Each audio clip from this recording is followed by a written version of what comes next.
I started framing in 1977. I framed a lot. I did all around. I did concrete too. I did production framing, stacking, layout, stairs for 3 years. And then everywhere I went, I was framing for other people and for myself. I'm a framer, or at least I'm about 90% of a framer.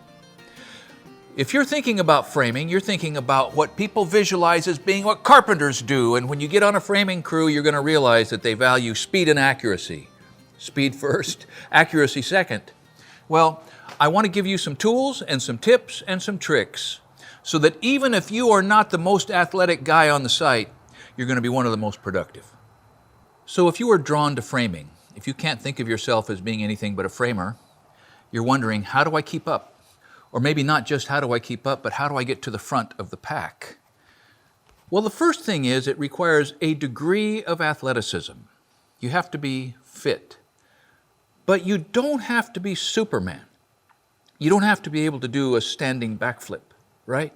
You don't have to bench press 300. The two guys that I can think of who would always beat me, that I could never quite keep up with, one was a guy named Mark. It was in Las Vegas, Martin Harris. We were working on, the courtyards. It was and it doesn't matter what it was, but he was skinny. I don't think he weighed $145. And he may have had a couple bad habits in his life that were keeping him skinny. But man, he could cover the ground faster than I could. Made it hard to keep up with. And then Steve Hood, that I've worked with off and on for my entire career, 2 years older. Steve was quick and coordinated and well-balanced, and he was just a little quicker. But what I really learned from Steve was the key, that whatever you bring to the table in terms of strength, balance, speed, athleticism, can be compensated for, can be magnified or made less relevant if you can learn to think in terms of systems. So let me break this into a couple of parts. I'm going to give you what are the kind of philosophical ways to think about productivity, like systems. What is a system? How do you establish one? How devoted are you to the systems? How do you recognize other systems that will push you ahead of your competition? So systems and the mindset around the race. And then the other thing is some tangible carpenter tricks and methods and ideas that will in and of themselves boost your productivity more than you might imagine. So it almost doesn't matter how fast you can run if you're running inside of a system that's inefficient. And the corollary to that is it almost doesn't matter how slow you are going if your system is the most efficient way to process and handle the material, because that's what construction is. Your systems have to be focused on handling the material efficiently, since 80% of construction is handling material. The way that you develop systems is first by watching the systems other people develop. The ones that are helping them get ahead of you, and the ones that you can tell from the time you walk onto the job are just dumb, and incorporating and disincorporating.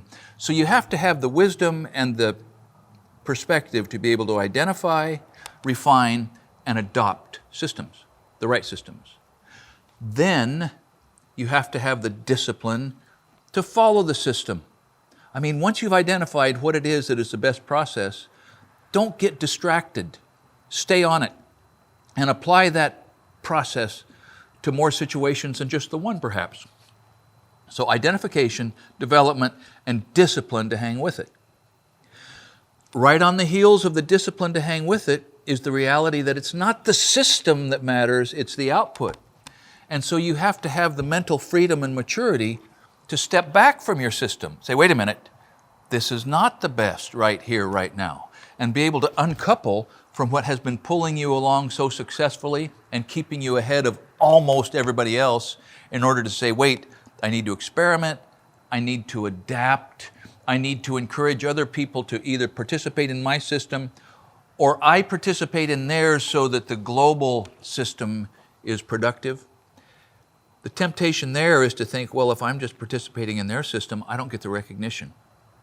Shine that attitude. Because if that's the well-worn rut that you fall into, you're never going to be the guy to beat, because you're never going to learn anything new.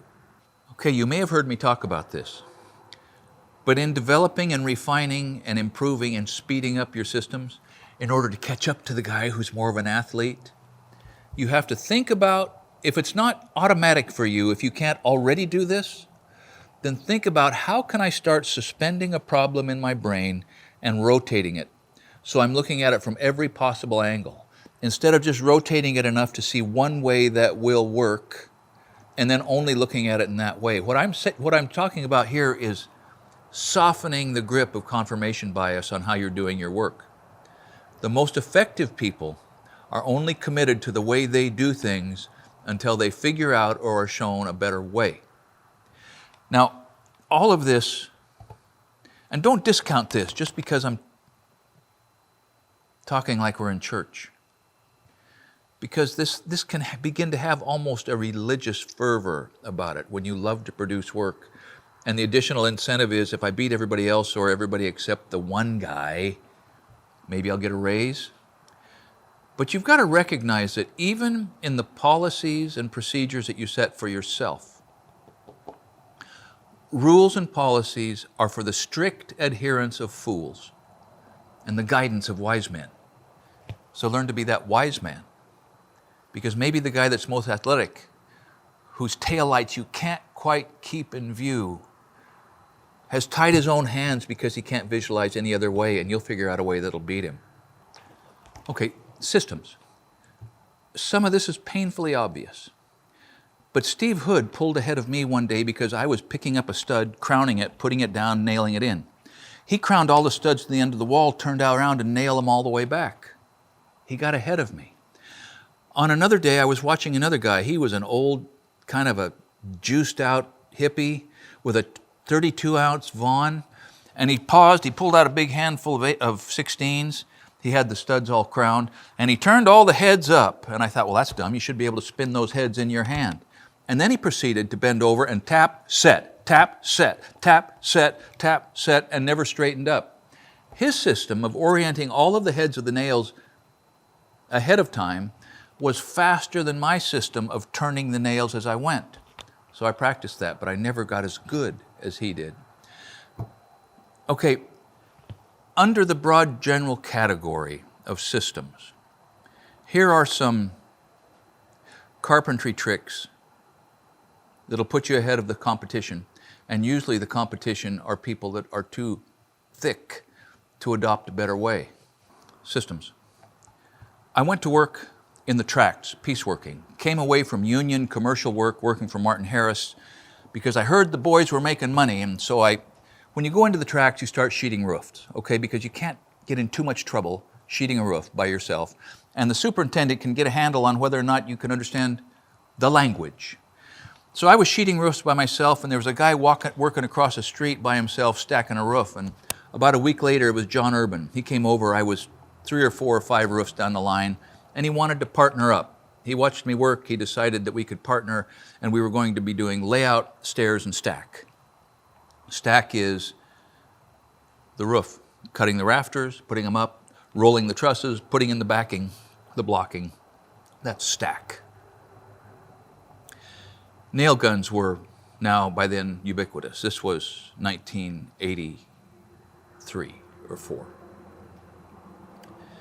So we started stacking, and John showed me his system, where one man could roll trusses by himself. You may have seen me do that on Amanda's. I built a shop for Ben and Amanda. You lay the trusses and you fan them out like fanning a deck of cards, and then you just roll them up. One guy can do it. It's a system. After John and I split up, friends, but we split up. By the way, we had been making about 1,000 a week stacking. When we split up, we both found ourselves making about 1,200 a week. Proof of the Army Corps of Engineers statistic that every time you double your crew size, you lose 20% in efficiency. Process that. I went out and I found a little tract, and the houses were 1,400 square feet to 1,800 square feet, single story, 2-story, and I was doing solo stack. There was a crew of 4 or 5 guys from Denver. They were doing stack and interior and exterior elevations. But there were 4 or 5 of them, and they were hand nailing, and they had a cut man on the ground at sawhorses and a guy in the air calling measurements, and at the end of that first week, they had stacked 5 houses and done the interior elevations on 4 houses, 5 of them working. I had stacked 4 houses by myself. I was making, I don't know, maybe 4 times the money. And quite reasonably, they hated me.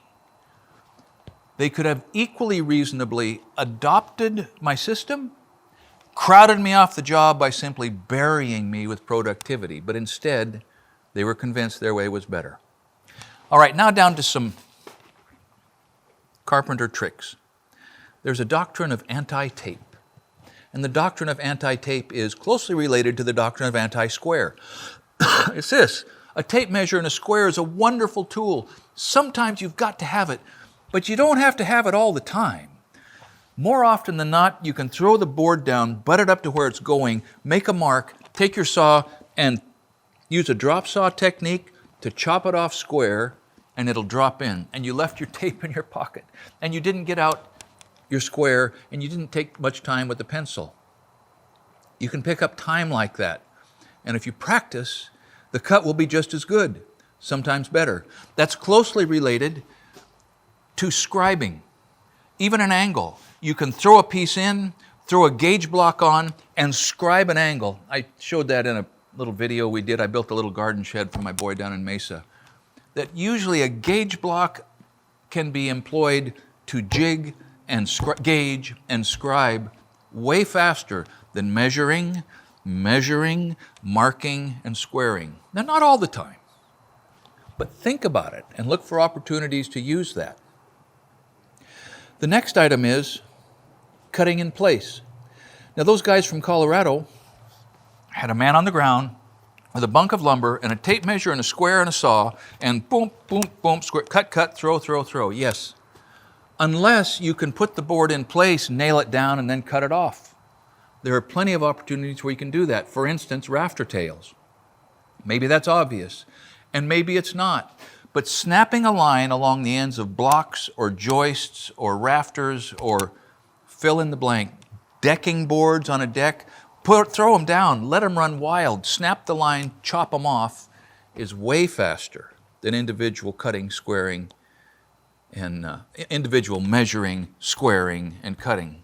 So examples of jigs and story poles, closely related to gauge blocks and scribing, is that anytime you're doing something more than twice, if you've got to make more than 2, you better make a jig, even if it's just a block with the angle and the angle in the hole layout, or whatever it is. Don't be afraid to take the 5 minutes to make the jig. Now, I'm not saying you keep all your jigs, because most of them are site-specific, but you keep all the knowledge you can accumulate about how can I quickly make the jig. And the jig itself can be roughly constructed, just so it operates quickly and with perfect repeatability. And of all the jigs that'll pick you up time, maybe story poles are among the most game-changing. On siding, on soffits, on, I don't know, fill in the blank. A story pole, which is a stick with marks, predetermined marks on it, in place, that can be put in place and tick, tick, tick, tick, mark. Look for reasons and ways to make jigs and story poles that will really sort of, what's the word? Well, I don't know how you can say it any better than it'll just make you much, much faster. Okay, another idea in a system is, more often than not, subject to verification by observing what's really going on. Let's say you've got to drill a bunch of holes through a ledger into the joists or into the studs or into a rim, or I don't know, you've got a bunch of holes to drill. Try to drill all the holes, would you? I mean, just pick that drill motor up once. Maybe put all the layout on. Have the drill motor staged at the other end. So you've laid out the whole world, you pick up the drill motor, you punch the holes all the way coming back. The next trip down, you're driving the bolts in. The next trip down, you're starting the nuts and I don't know. But the idea is, if there's a task that needs to be repeated, then try to repeat it, get as many repetitions in at one shot as you can.